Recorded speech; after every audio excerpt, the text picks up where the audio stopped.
poder da oração.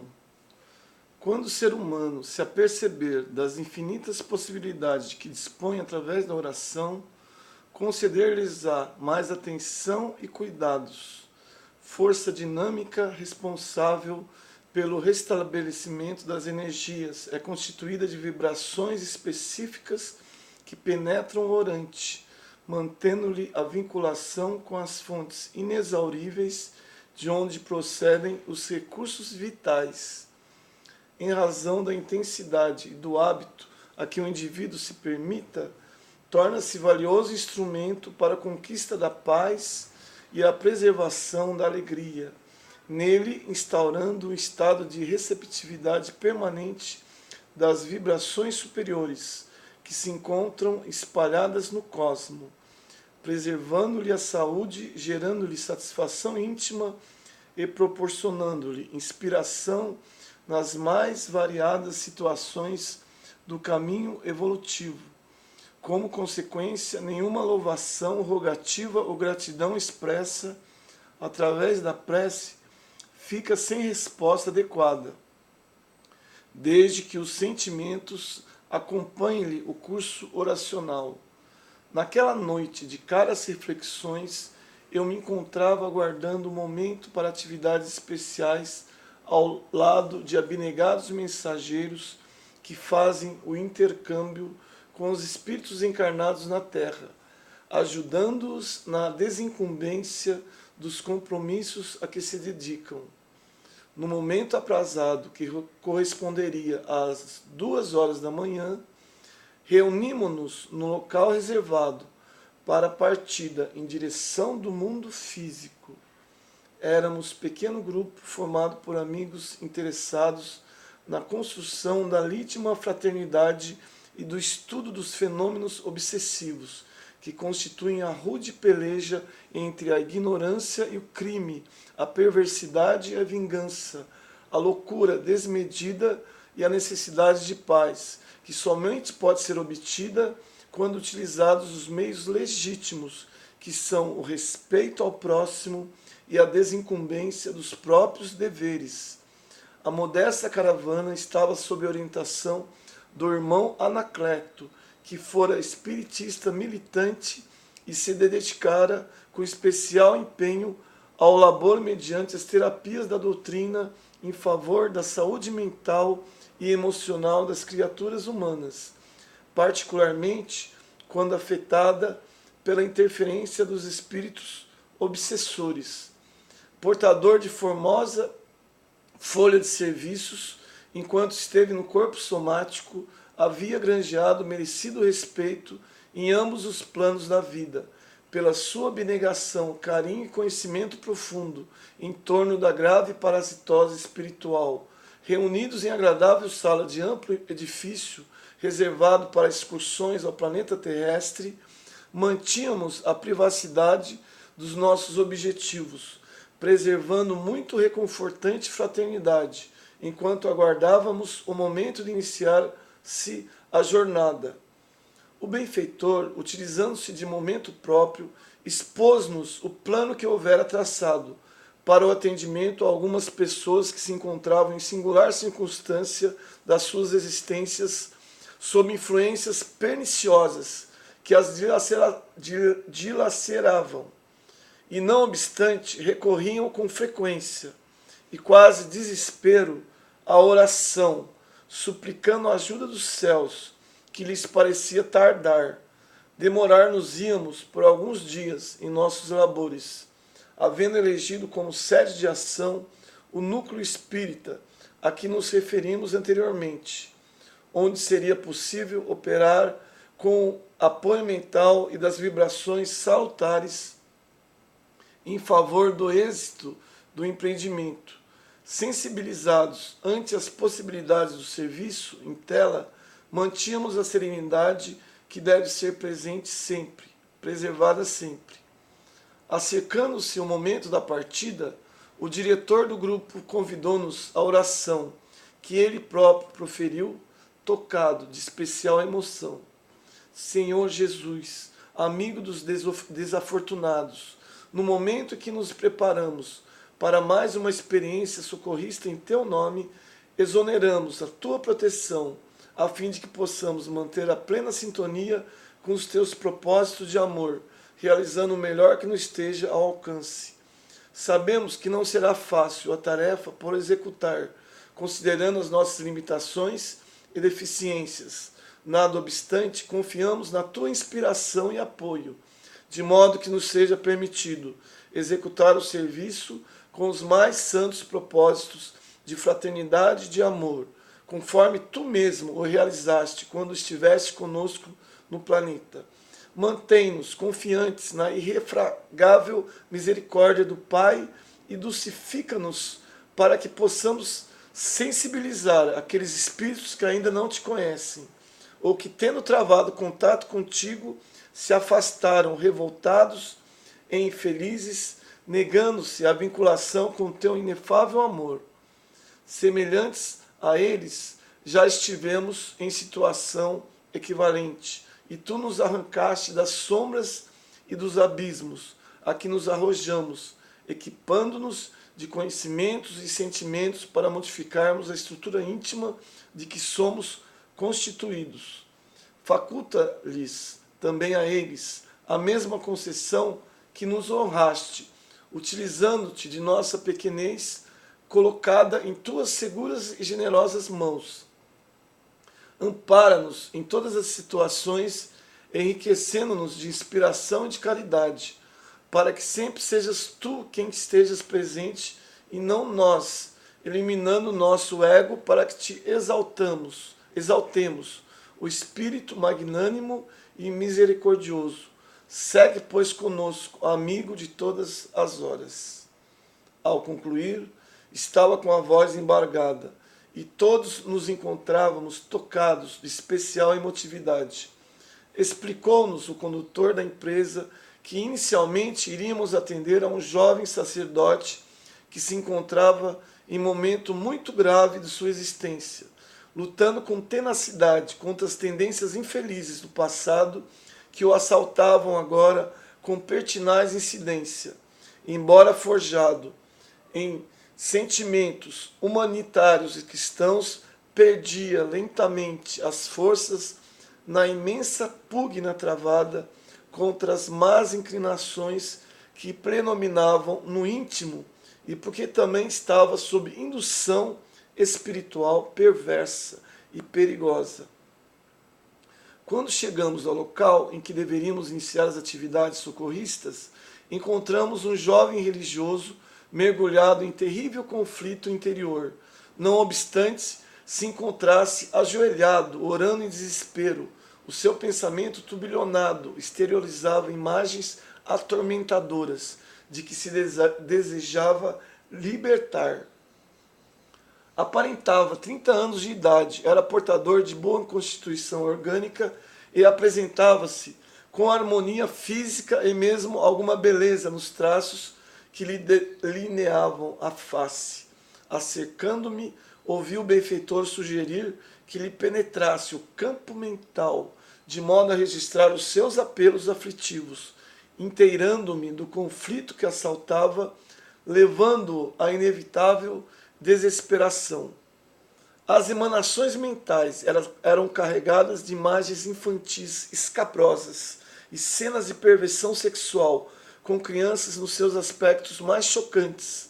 Entre sombras densas que lhe dominavam as reflexões, destacavam-se a promiscuidade sadomasoquista e aberrações outras, que o pareciam satisfazer ao tempo que o afligiam de maneira especial. Percebendo-me a perplexidade, o irmão Anacleto veio em minha ajuda, elucidando-me.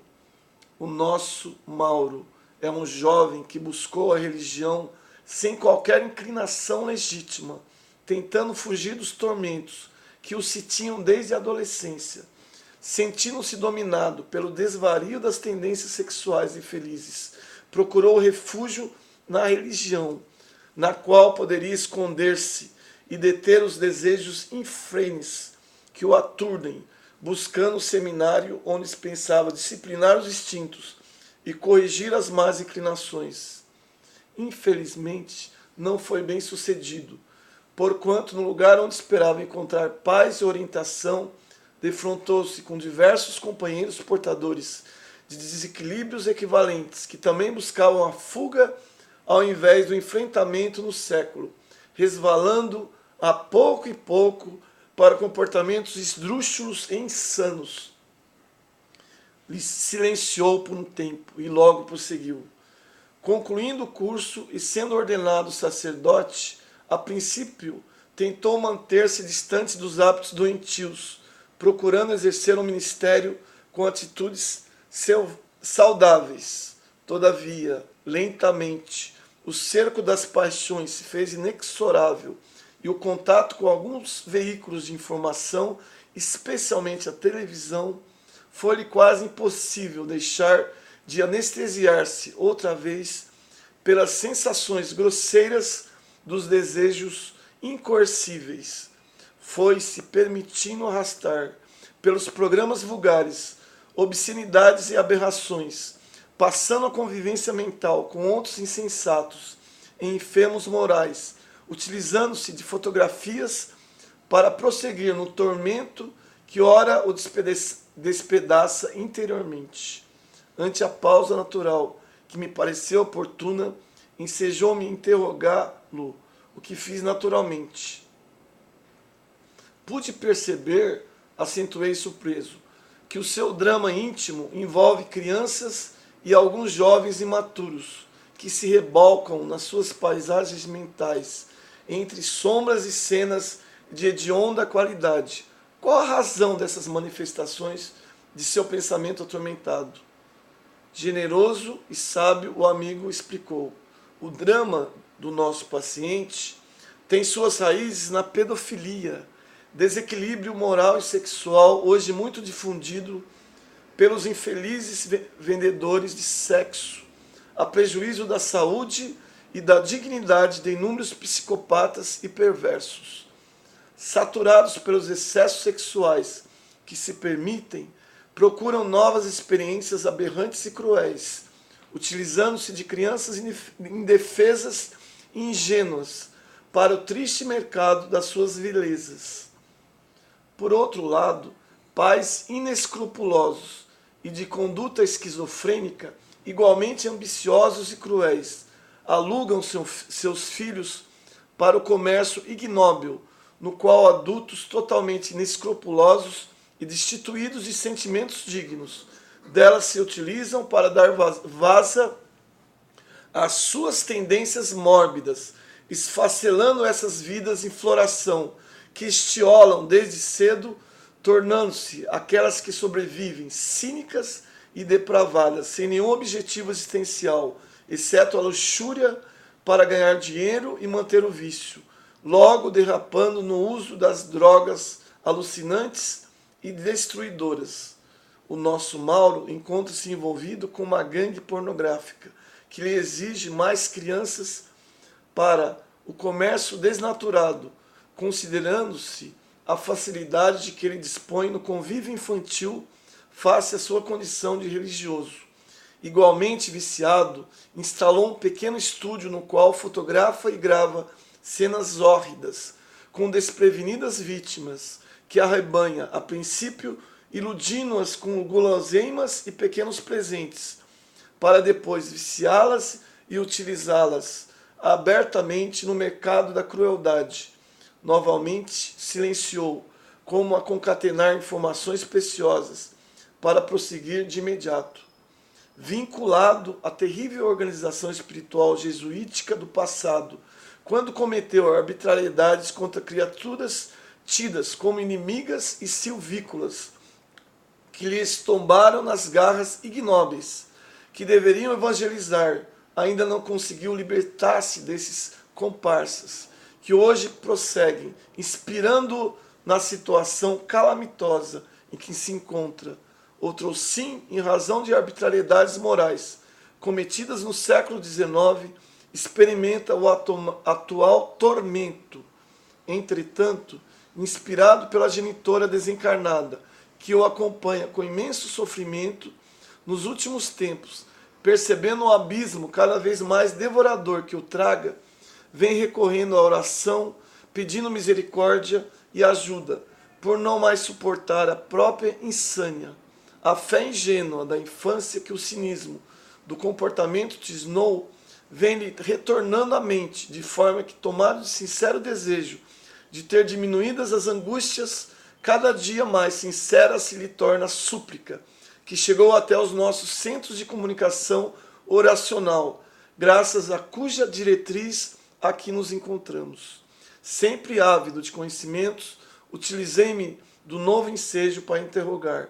Reconhecendo-se a deficiência de comportamento do nosso paciente, os seus graves delitos pretéritos, poderemos considerar os conflitos sexuais do momento como efeito da conduta infeliz de outrora, ou como uma obsessão, já que não identifico qualquer entidade específica à sua volta. Exteriorizando bondade e paciência, o instrutor esclareceu. Estamos diante de uma resposta da vida aos atos clamorosos perpetrados anteriormente pelo nosso amigo. É natural que, havendo desconsiderado as leis que estabelecem o respeito, o amor e o dever para com o próximo, hoje sofre os conflitos e as perturbações que lhe constituem mecanismos de depuração dos gravames cometidos. Ao mesmo tempo, algumas das suas vítimas cercam-no de vibrações deletérias e odientas, inspirando-o nas tendências doentias, a fim de mais o afligirem, ao tempo em que o alucinam e o estarrecem ante os próprios absurdos gerados pela mente em desalinho. Sempre há cobrador quando existe devedor na pauta dos processos atuais de evolução do planeta terrestre e dos seus habitantes. Examinando com atenção o enfermo que orava em desespero, estorcegando-se na consciência culpada pelos excessos cometidos e quase arrancando os cabelos em ato de deplorável inconsciência, o orientador concluiu: os seus adversários espirituais encharcam-no de ideias pervertidas e desejos lúbricos insaciáveis, desvarando-o, fixando-se-lhes nos painéis mentais, telecomandam-no à distância, e quando se despreende pelo sono físico, é atraído ou arrebatado para os sítios de vergonha e depravação, nos quais se acentuam os desbordamentos da paixão insana. Naquele momento, vimos acercar-se do jovem sacerdote um espírito de aspecto feroz e acelvajado, com muitas anomalias na forma em que se apresentava, que o examinou detidamente e, após gargalhar zombeteiro, escarneceu com palavras vulgares, em razão do anseio da vítima em buscar libertar-se do cerco em que se debatia através da oração. Ouvimo-lo então exclamar, exprobando-o: por que buscas Deus, miserável? Em nome de quem te escondes para dares prosseguimento aos teus anseios degenerados? Pensas que ele te atenderá ou socorrerá aqueles aos quais mutilas moralmente e infelicitas? Quanto cinismo orar como se a prece te pudesse ajudar nessa conjuntura, senão para encontrar-lhes mais gado para o nosso matadouro. Mudemos de atitude e vamos ao prazer. Assumindo uma posição de sicário, ergueu um chicote que trazia numa das mãos e aplicou sibilante golpe nas costas do desesperado. Naquela postura de desequilíbrio, as palavras desconexas que exteriorizava não mais constituíam uma prece, mas refletiam um estado de perturbação que se lhe vinha sendo quase habitual, embora a intenção inicial fosse de encontrar paz e libertação do drama excruciante. O jovem padre experimentou uma estranha sensação, e à medida que os golpes se repetiram, enquanto o adversário fixava no chakra coronário com olhos em brasas, expressando o ódio que o acometia, foi-se-lhe acentuando a percepção, e logo depois de alguns breves minutos, passou a sentir o acicatar das dores que aumentavam enquanto o chicote repetia os golpes, atirando-se por inteiro no solo, entrando em delírio de torpeza sexual, no qual se misturavam gemidos e gritos surdos, sob o delirar da mente excitada pelos clichês vulgares que eram habituais.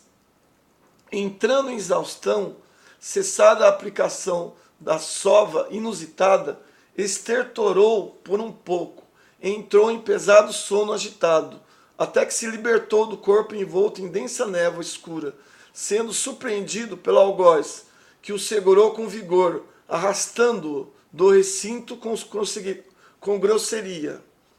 O corpo tombado continuava com leves estremecimentos, e uma baba pegajosa escorria-lhe da boca retorcida, como se houvesse sido acometido por uma crise epileptiforme. Não podíamos esconder o sentimento de compaixão que nos tomou a todos, bem como de surpresa que se me assomou, dominando-me o pensamento. O instrutor, que se encontrava familiarizado com a ocorrência, convidou-nos a que seguíssemos os dois litigantes que rumavam para um recinto espiritual de perversão e deboche em que se compraziam. Enquanto nos movimentávamos nessa direção, indaguei com respeito. As orações, embora expressando desespero, atingem o nosso departamento de captação? É claro que sim, respondeu o generoso. Todo apelo que precede do coração